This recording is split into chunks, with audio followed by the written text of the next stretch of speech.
ఎక్కడున్నావు తల్లి? అయ్యో సఖు, అమ్మా సఖు, సఖు, పాండురంగా, అయ్యో పాండురంగా, ఈ ఘోరాన్ని నువ్వు చూస్తున్నావు కదా. అయ్యో ఎవరన్నా తలుపు తెరవండి.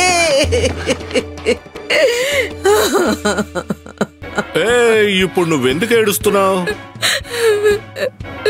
సఖు, నువ్వేడవకు. నువ్వేడిస్తే నేను తట్టుకోలేను. సరే సఖు, నేను నీ మాట వింటాను.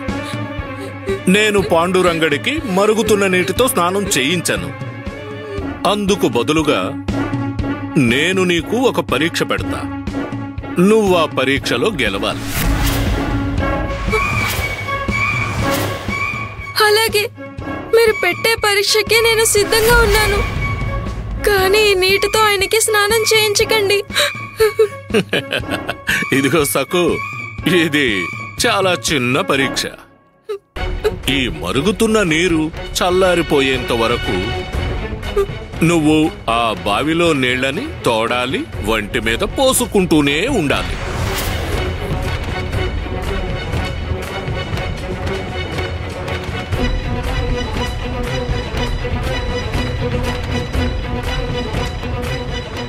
అంతే కదా? నీళ్లు తోడుతాను, పోసుకుంటాను. కానీ మధ్యలో ఆపేయకూడదు. నువ్వు మధ్యలో ఆపితే మేము నీ పాండురంగడికి మరుగుతున్న నీటితో స్నానం చేయిస్తాం. వద్దు వద్దు, నీ వల్ల కాదులే. అరే హరి, పద, మరిగే నీళ్లు తీసుకో, పాండురంగడికి స్నానం చేయిద్దాం.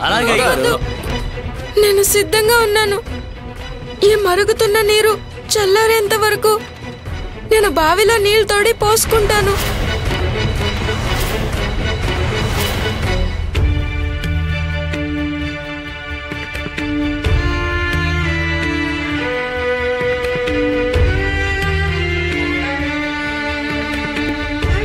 నీకేమీ కాదు.